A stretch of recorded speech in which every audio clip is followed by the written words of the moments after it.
Chère communauté, amis, stagiaires, bonsoir, bienvenue pour ce live Facebook. Ce sera le dernier live donc du mois de juin de la saison, avant la reprise de l'automne, de la rentrée. Donc ce soir c'est notre dernier live et pour ce dernier live, je vous ai préparé comme thème la rencontre avec la team de crâne de cristal de Shamira. Mais pas que. Il y a aussi un crâne qui est celui de Shaminra, mais je vais vous en parler dans quelques instants. Alors tout d'abord, je vous invite à aller sur le chat, à nous dire un petit coucou avec votre prénom, votre région. Voilà, ce serait plus sympa pour nous parce que c'est pas évident de parler devant un écran. Ça fait quand même très froid et informel. Et j'ai besoin aussi de sentir vos présences. Voilà, vous êtes à peu près une dizaine, une quinzaine à être là. Ce serait sympa, je vous le rappelle, de mettre vos noms dans le chat et également de quelle région vous êtes. En ce qui me concerne, pour ceux qui se posent encore des questions, j'habite en Alsace, dans le Haut-Rhin, en France. Je suis également, vous le savez déjà, channel du maître Cristal Chaya. J'ai écrit de nombreux livres. Les plus récents, c'est bien les Mémoires d'Orion aux éditions Ariane. Et juste avant les Mémoires d'Orion, il y a eu 3 conclaves, également aux éditions Ariane.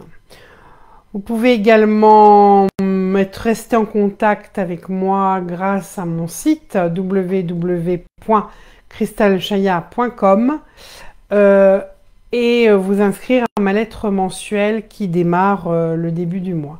Alors, qui est-ce que j'ai là? Céline, Karine, bonsoir, Viviana, Hélène. Voilà, j'en ai pas mal. Il y en a qui sont dans le Pas-de-Calais, il y en a qui sont à Nantes, au Québec, en Italie. Si on en avait d'autres, non? Pas beaucoup d'Ardèche également, Carole.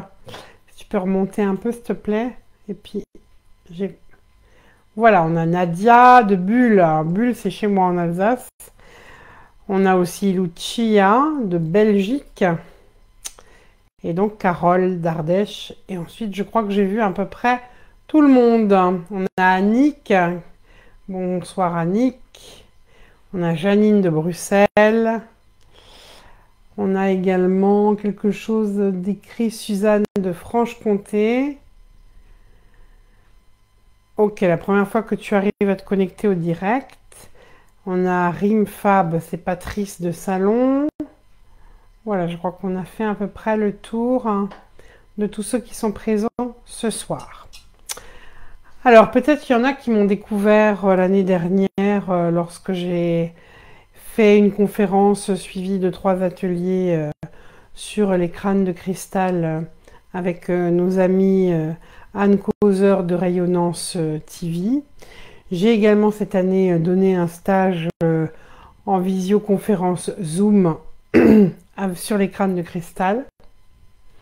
Alors les crânes de cristal, pour moi, c'est une histoire qui n'a pas commencé d'hier. Ça fait de nombreuses années que je suis en contact avec les crânes.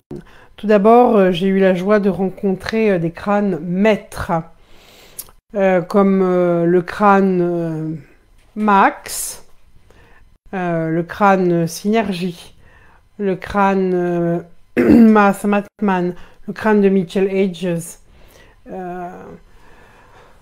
de nombreux crânes. Et alors vous allez me dire, mais où as-tu rencontré ces crânes maîtres? Eh bien, il y a quelques années de cela, il y a une dizaine d'années de cela, eh bien, une personne qui s'appelle Patrick Marty organisait le festival des crânes de cristal à Nice. Et donc à ce moment-là, j'ai pu rencontrer ces crânes maîtres. Mon premier crâne, mon tout premier crâne, alors je vais plutôt le montrer comme ceci. Voilà, ce tout premier crâne qui est petit, mais c'est un crâne de cristal que j'ai pu recevoir quand je suis allée au Festival des crânes. Et c'est un crâne qui a vécu pendant 1 an auprès de Shannara, qui est un crâne maître. C'est son gardien Kirby qui me l'avait passé. Et comme c'est un crâne qui a été en contact avec plein d'autres crânes, hein, Max, Synergie, comme je vous ai dit, Shannara, Mahasamatman, qui était un des crânes d'Orion, qui était tenu, enfin qui était à Kathleen Murray. Eh bien, ce crâne, en fait, c'est un encodeur. C'est un activateur de crâne, parce que lui-même a été en contact avec des crânes maîtres. Il y a un autre crâne qui est activateur de crâne, c'est Solaris. Je ne sais pas si on le voit bien là, voilà. Donc Solaris, j'essaye de vous le montrer le mieux possible. Solaris, c'est pareil, hein. Et en plus, celui-ci, il a été en contact avec le crâne Kunbats au Mexique. Et donc, c'est un crâne aussi activateur de team, activateur de crâne. Parce que un crâne, c'est pas tout à fait pareil au niveau de la conscience que du cristal, hein. Vous voyez, là, j'ai une clé, hein, j'ai une clé de cristal. C'est une... Je l'appelle clé parce que c'est vraiment une clé lémurienne. Et puis, le cristal en lui-même a la forme d'une clé. Je dirais que l'utilisation du cristal, les pointes, les bipointes, etc., c'était plus un peu dans la conception atlante. La conception lémurienne est différente. Les lémuriens travaillaient plutôt avec des crânes de cristal. Ils encodaient dans le crâne de la connaissance. Parce que le crâne, finalement, ça nous ressemble. Ça, au niveau de la forme, c'est la forme d'un crâne, comme nous avons un crâne. Et du coup, au niveau de l'onde de forme, eh bien, un crâne peut plus facilement, enfin un cristal, communiquer des informations. S'il a la forme d'un crâne, hein, comme d'un humain ou d'un extraterrestre, parce qu'il y a des crânes qui ressemblent un peu plus, qui ont plus des formes un peu extraterrestres, mais en tout cas, c'est un bon support de communication avec nous. Et puis un crâne aussi, c'est un maître qui communique à travers un crâne de cristal. Quand un maître communique à travers un crâne, il donne effectivement des informations pour notre évolution. L'avantage d'un crâne de cristal, c'est que déjà un crâne, c'est du cristal comme vous l'entendez. Ça a des facultés piézoélectriques, c'est-à-dire qu'un crâne, il est émetteur, récepteur et amplificateur. Celui-ci est un peu particulier parce qu'il est en lépidolite. Alors, et puis il est gros, hein, il fait plus de 12 kilos. En lépidolite, ça veut dire quoi? C'est une pierre qui a des propriétés particulières, une pierre qui va travailler sur tout le système émotionnel, aussi quand les personnes sont perturbées émotionnellement ou qu'elles sont en état dépressif, on dit qu'une lépidolite, c'est bon d'avoir une lépidolite quand on a un peu tendance à déprimer. Ce crâne-là est particulier parce que j'ai remarqué que quand il travaille avec moi pendant les stages, il fait beaucoup un travail, il exorciste, il nous pousse aussi à aller visiter toutes les émotions qui n'ont pas pu être honorées, hein. Les crânes aussi, quand je travaille avec eux, eh bien, dans l'instant, dans ce qui se passe, dans le travail du groupe qui est en train de se vivre, les crânes vont opérer, tout simplement. Il y a des rituels qui vont se passer, il y a des transmissions énergétiques qui se passent, il y a des messages qui sont dévoilés. Donc je ne sais jamais à l'avance comment ou ce que va faire le crâne, hein. Il se livre au fur et à mesure dans l'instant.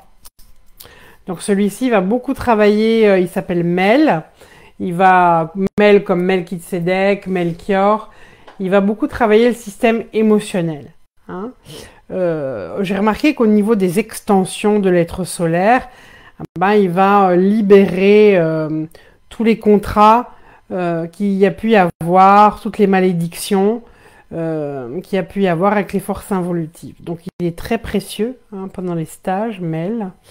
Il est récent aussi, hein, ça fait pas aussi longtemps que ça que je l'ai, un peu plus d'1 mois maintenant. Alors un crâne avec qui je travaille depuis longtemps, 10 ans maintenant, c'est Matrix. C'est un maître dans ma team. Vous le voyez peut-être pas très bien là à l'écran, mais il a des magnifiques arcs-en-ciel, il est de plus en plus transparent. Et Matrix, il sert un peu, je dirais à Crystal Shea, de support, de matrice. À chaque fois que Crystal Shea fait un travail sur la matrice des codes, eh bien Matrix, c'est comme si Crystal Shea avait un peu une clé USB ou une disquette et puis il informe ce crâne. J'ai vécu déjà des très belles expériences avec lui, hein. Donc, il est là pour faire tout un travail de réinformation au niveau de l'ADN, de remise à la norme de la Trinité Sainte au cœur même de l'ADN. Voilà. Et puis, ce crâne-là, il ne fait pas partie de ma team, mais il travaille avec ma team.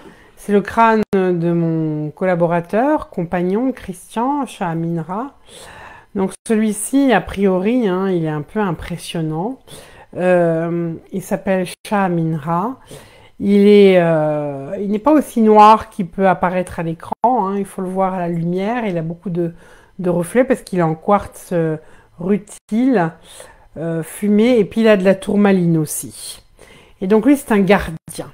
C'est un gardien, c'est aussi un être, un maître qui est là pour nous aider à descendre dans nos ombres, mais pas pour s'y enfermer ou ne plus trouver sa voie, au contraire, hein. C'est un crâne, je dirais, qui est là pour nous délivrer, c'est-à-dire il va nous sortir de nos culpabilités, de nos hontes, et nous amener petit à petit à éclairer, à rayonner, à devenir de plus en plus lumineux. Il a aussi sur la tête ici un œuf cosmique, hein, qui représente la cellule mère, et avec une sorte de petite cicatrice là, énergétique. Il a comme un trait, on ne le voit pas sur l'écran, mais c'est vraiment l'histoire de Shah-Aminra. Il évolue, je dirais, en même temps que Shah-Aminra. Alors ce crâne, on l'a aussi reçu récemment. Christian avait du mal à se décider, il avait besoin d'intégrer, il avait besoin de 24 heures pour savoir vraiment s'il allait être le gardien de ce crâne ou pas. Et puis on s'est rendu compte que quand il a lâché et accepté ce crâne, bien symboliquement et énergétiquement, c'est comme s'il acceptait sa puissance. Sa puissance qui est de trouver le chemin dans l'obscurité. Trouver le chemin dans l'obscurité en étant vrai.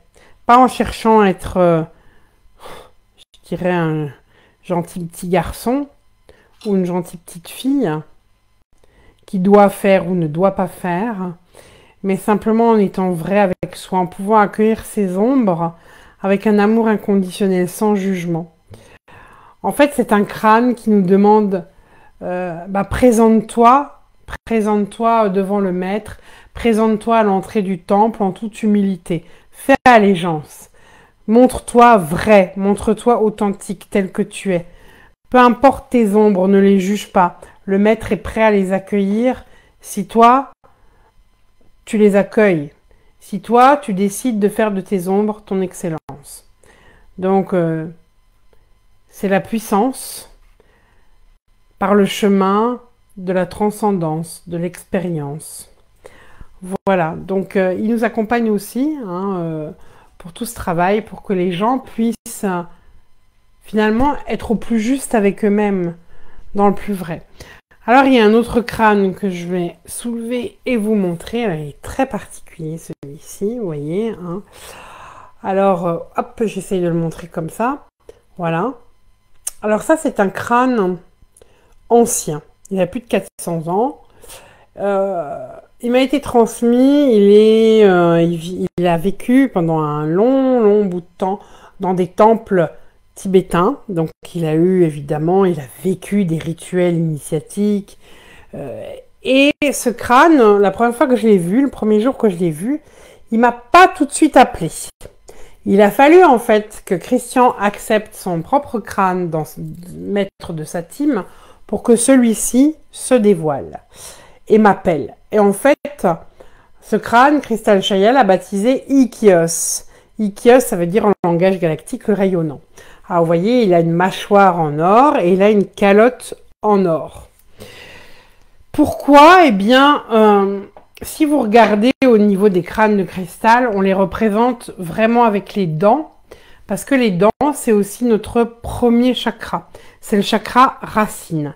Donc, quand le chakra racine aura rejoint le chakra coronal, le chakra le plus haut, c'est-à-dire quand l'énergie la plus dense aura rejoint l'énergie la plus haute, la montée de la Kundalini, alors en bas et en haut ne seront plus qu'un. Hein.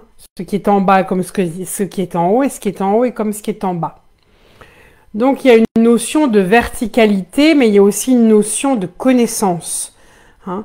On sait très bien que quand la Kundalini monte, eh bien, les maîtres ont tous eu une Kundalini à un moment donné qui a monté et sont devenus des rayonnants. Ils ont rayonné leur puissance d'amour, cette puissance d'amour qui solarise, qui brûle, qui transmute, qui alchimise tout ce qui est moins que lumière. Et donc le crâne, si on regarde d'un point de vue judéo-chrétien, la première image, on se dit oh là là, c'est quoi ça, cette tête de mort? Mais non, le crâne symbolise la connaissance, mais pas une connaissance qui est extérieure à nous, une connaissance qui part de notre intériorité, d'un travail d'alchimie intérieure. C'est pour ça que, oui, d'une certaine façon, c'est aussi la mort. Mais c'est pas la mort comme une fin en soi, c'est une mort initiatique, une métamorphose. Hein. Donc, le crâne, c'est aussi tuer un autre moi. Si je reconnais le maître dans le crâne, comme je le reconnais en moi, eh bien, j'établis un lien d'amour et le crâne de cristal va vraiment m'accompagner dans mon processus de transformation. Alors, j'ai pas emmené toute ma team, mais j'ai quand même emmené, je dirais, les acteurs principaux. Dans une team, c'est aussi important que vous puissiez avoir des crânes de différents, en quartz évidemment. Hein. Bon, là, la lépidolite qui a une propriété particulière. Là, on a de la tourmaline, ça enracine aussi. Hein. J'ai un autre crâne qui est un enracineur. C'est Mother Heart. C'est un crâne plutôt féminin. Et elle est en agate mousse. Hein, l'agate mousse, ça enracine. Récemment, lors d'un stage, on avait une personne qui revivait une mémoire assez douloureuse avec des cobras noirs. Et elle n'arrivait plus à bouger, était figée, était partie en état modifié de conscience.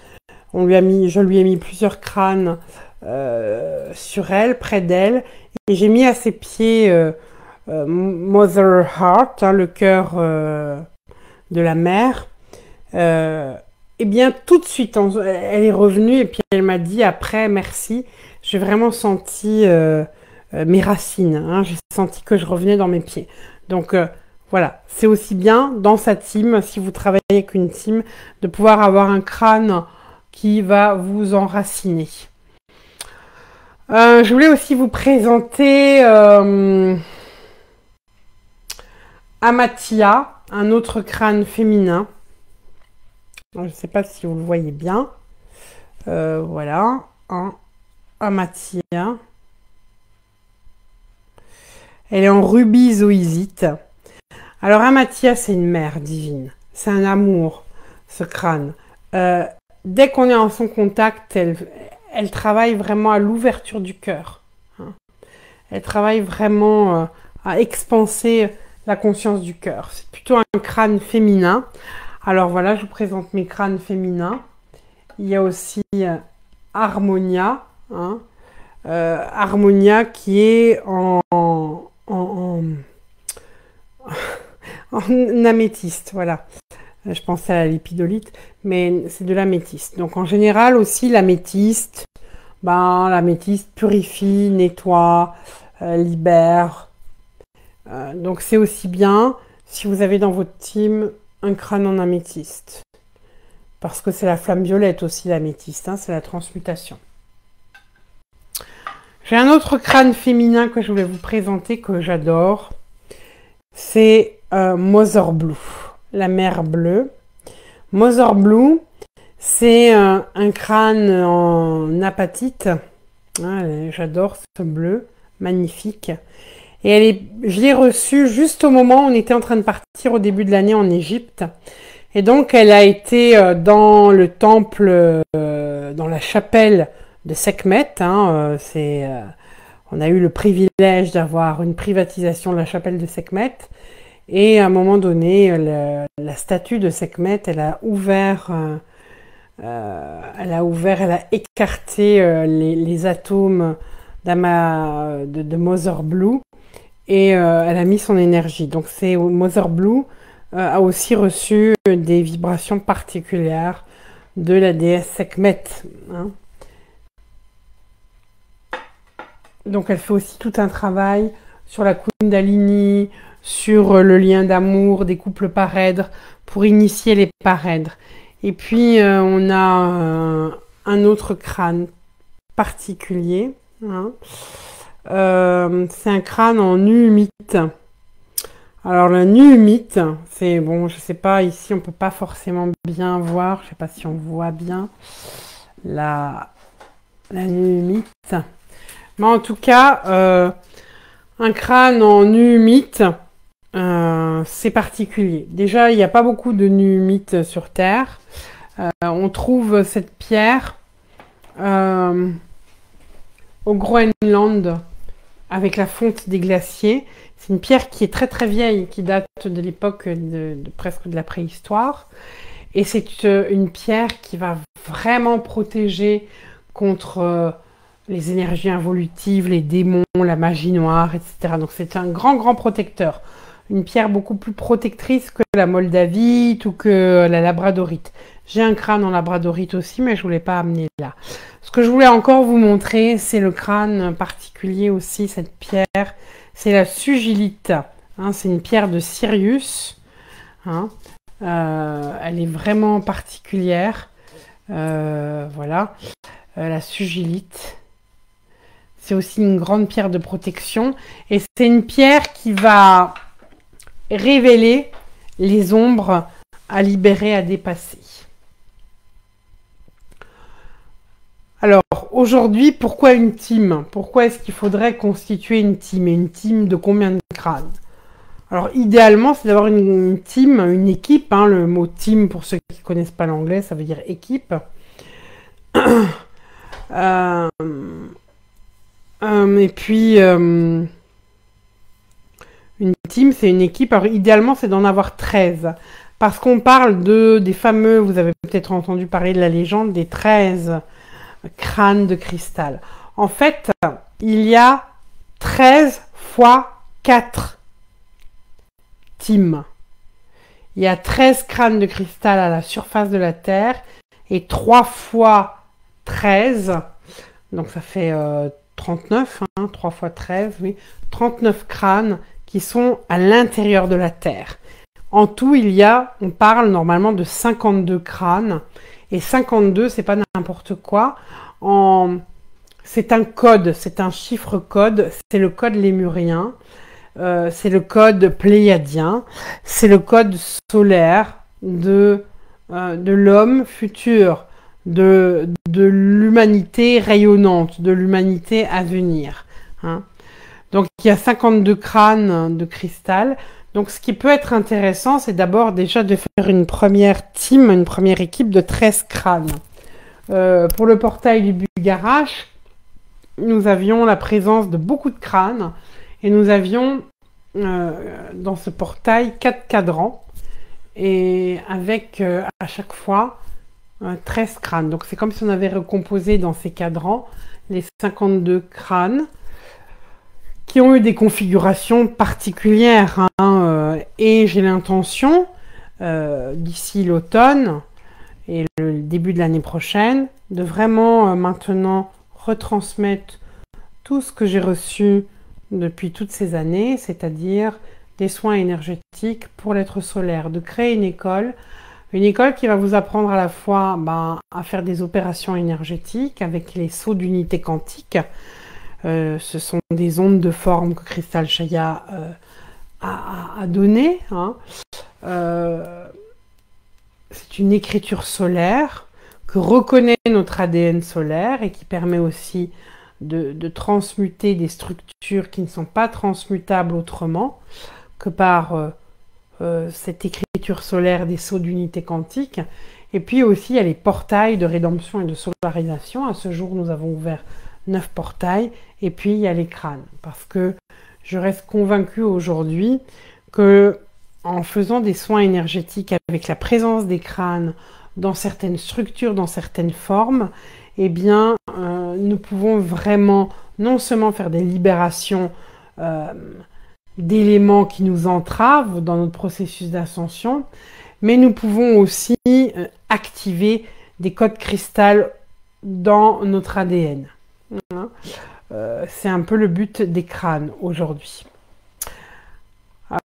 Pour finir, qu'est-ce que j'ai envie de vous dire? J'ai envie de vous dire que aujourd'hui, il y a une personne que j'affectionne particulièrement. C'est Bruno Anxiona qui est passeur de crâne. Quand je dis passeur, il a une boutique, mais c'est pas une boutique. Voilà, on vend pas des crânes comme on vend du pain ou des paires de chaussettes, hein. On appelle ça plutôt des passeurs de crâne. Et il est à Rennes-les-Bains.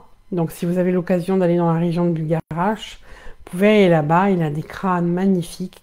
Quasiment tous mes crânes, à part celui en apatite, où mes 2 premiers crânes ne sont pas de chez lui. Le reste, les autres crânes viennent de chez lui. C'est quelqu'un qui est vraiment dans la conscience des crânes, qui travaille avec amour et conscience. Donc il a aussi un site internet, hein. C'est MK, hein, je crois. En tout cas, Bruno Anxiona, vous pouvez le retrouver, il est à Rennes-les-Bains. Si vous faites un tour là-bas, ne serait-ce que pour la beauté énergétique et la beauté des yeux aussi, allez rencontrer les crânes de cristal. Peut-être que vous serez appelé par un des crânes, parce que c'est aussi un crâne qui va vous choisir. C'est pas vous qui vous dites, tiens, ce crâne, il me plaît, je le prends. Non, s'il n'est pas pour vous, il n'est pas pour vous. S'il est pour vous, il est pour vous.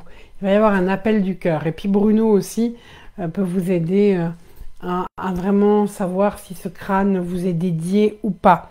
Si vous avez un chemin ou pas à faire ensemble. Tiens, je ne vous vois plus sur mon écran, mais Christian va me remettre tout ça. Parce que sinon, je travaille sur un écran noir. Et c'est pas très agréable. Bon. Voilà. Et puis, qu'est-ce que je voulais vous dire encore? Oui, quand vous choisissez un crâne et qu'il vous choisit, c'est important d'établir un lien du cœur. On ne nettoie pas un crâne avec de l'eau salée. Ça, c'est une fausse croyance atlante. Quand vous avez un crâne, eh bien, rincez-le sous l'eau, évidemment, si vous en avez envie. Mettez-le en contact de la terre, le soleil du matin, mais pas trop de soleil, hein, parce qu'il y a des crânes, certaines pierres qui n'aiment pas spécifiquement d'être trop exposées au soleil. Chantez des mantras, les crânes adorent, c'est du cristal, ils ont besoin d'être nourris énergétiquement. Créez des sondes de lumière de votre chakra du cœur vers le 3e œil de votre crâne. Et puis il y a une façon d'activer un crâne. Tout simplement, vous pouvez mettre la main dessus, face à vous. Là, il n'est pas face à moi parce que... Mais face à vous, vous mettez le crâne et vous chantez un mantra qui est Om Lam. Alors comment vous allez le chanter? Avec une visualisation. Moi, personnellement, je vais, par exemple, créer une sphère de lumière violette. Voilà.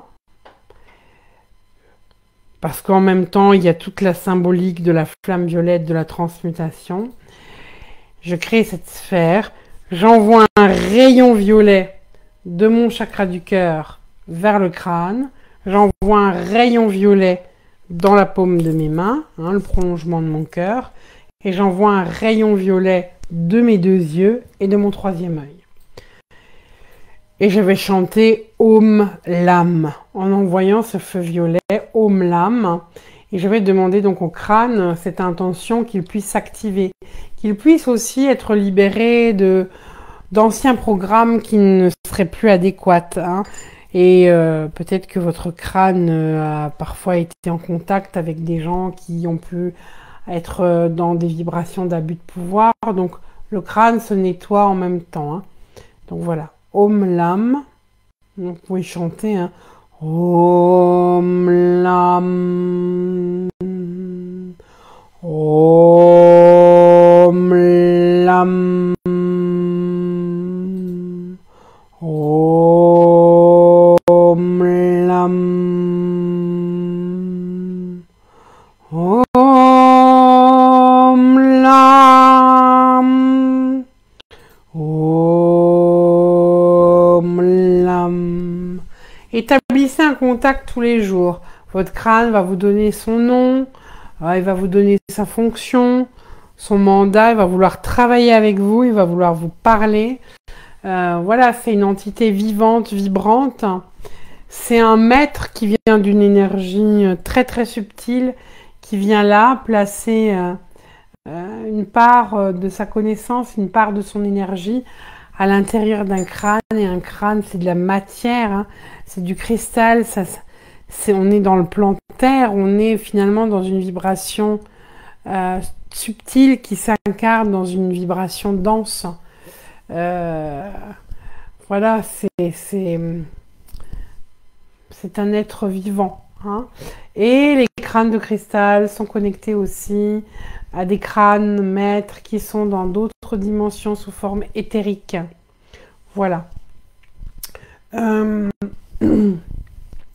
Bon, je vous en dirai pas plus ce soir, hein, je vous en ai déjà dit pas mal. Alors, est-ce qu'il y a des questions? Connaît les propriétés des symboles. Je demandais en conséquence si les tendances d'éco-crâne, non-crâne, ni minéral type vase, coussin, porte-clés, etc. ont aussi une influence sur les énergies. Je pense pas forcément que si on n'est pas conscient de ce que symbolise un crâne, qui serait sur un t-shirt, un coussin, non, ça n'a rien à voir avec un crâne de cristal, hein. Alors on a mis, voilà, MK, quelqu'un a mis, c'est Christian qui a mis MK, si vous voulez découvrir donc les crânes chez Bruno. Donc Hélène qui demande, quand on a plusieurs crânes, on les active un par un? Généralement oui, ou on peut aussi, une fois bien sûr on les active un par un pour la prise de contact. Si je fais une conférence, je parle à plusieurs personnes en même temps, ok, je m'adresse à tout le monde, mais après, si je veux travailler plus subtilement, ben, je m'adresse aux gens individuellement, un par un. Donc oui, bien sûr, un par un. Et une fois que vous avez activé vos crânes, vous pouvez après travailler avec l'équipe. Ils vont aussi donner je dirais des structures, c'est-à-dire ils vont peut-être se mettre face à face pour s'encoder en se touchant. Un crâne va vouloir peut-être être à côté d'un grand cristal, par exemple Matrix, maintenant travaille avec la clé que je vous ai montré, hein, la clé lémurienne. Voilà. Donc il fait un beau travail avec cette clé. Ils travaillent ensemble, hein. Il peut y avoir des combinaisons comme ça qui se font aussi. Je ne sais pas s'il y a d'autres questions. Non. Tu vois d'autres questions, Christian, sur l'écran? Non. Ok. Voilà. Sinon, qu'est-ce que je voulais vous dire d'autre? Faites confiance, hein, aux crânes. Quand vous travaillez avec des crânes, vous travaillez avec des maîtres. Donc, soyez en confiance. Les crânes vont vous guider. Est-ce qu'il faut des aptitudes particulières, nous demande André Audin, pour communiquer avec eux? Bah, au départ, non, vous n'avez pas besoin d'être un super médium non plus pour aller parler à vos crânes. Après, ce que vous allez entendre, peut-être que si vous n'entendez pas, le crâne va vous amener quand même des réponses de façon indirecte, comme le font bien généralement les maîtres. Les maîtres ne vous répondent pas forcément de façon directe. Vous posez une question et tout d'un coup, ben, il y a un événement qui fait que vous rencontrez quelqu'un, la personne vous communique quelque chose et vous dites là, ouais, c'est la réponse à ma question d'aujourd'hui, par exemple, ou d'hier, ou il y a quelques jours. Vous allez le sentir.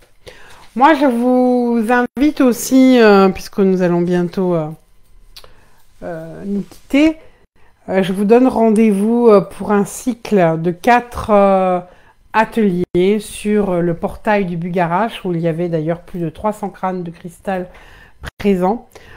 Donc, chaque atelier donc, est en soirée en France, en visioconférence avec un replay, en live, hein, mais avec un replay.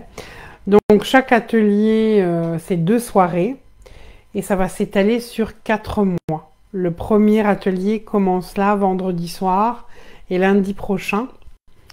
Donc, comme il y a 4 cadrans à ce portail, nous aurons 4 ateliers pour travailler, à aider notre être solaire à descendre. Alors, il y a Lucie qui demande, est-ce qu'on peut être plusieurs personnes à connecter au crâne en même temps? Bien sûr, le crâne, il n'y a pas de limite pour un crâne, hein. Voilà. Vous avez aussi donc ce travail donc sur le cycle du portail du Bugarache. Et puis sinon, cet été, ben, moi, je vous donne rendez-vous aussi pour l'université d'été. Il reste encore quelques places, hein. Vous avez tout ça sur l'agenda activité de notre site cristalchaya.com. Et puis, nous avons le souffle solaire qui est complet au mois d'août, mais il y a encore des places pour naissance et progescence de l'être solaire. Donc, n'hésitez pas à aller sur notre site cristalchaya.com. N'hésitez pas non plus à nous rejoindre sur Instagram. Je crois que c'est Rosanna avec Rosanna Narducci. J'ai plus l'adresse en tête d'Instagram, mais peut-être que notre chère Vanessa va le mettre. Moi, je vous souhaite, en tout cas, si je ne vous vois pas prochainement en visioconférence ou en présentiel, je vous souhaite un très bel été à tous et à toutes. Et puis, à très bientôt. Voilà. Et certainement, en visio, il y aura aussi prochainement de nouveau quelque chose sur les crânes de cristal parce que c'est tellement magnifique de pouvoir travailler avec eux. Voilà, c'est quelque chose de magnifique. Et puis quand vous avez un crâne, au fur et à mesure du temps, il vous initie, il développe des capacités en vous, hein, et puis c'est un maître qui chemine avec vous. Voilà. Très belle soirée à vous. Et merci pour votre écoute. À bientôt. Bye.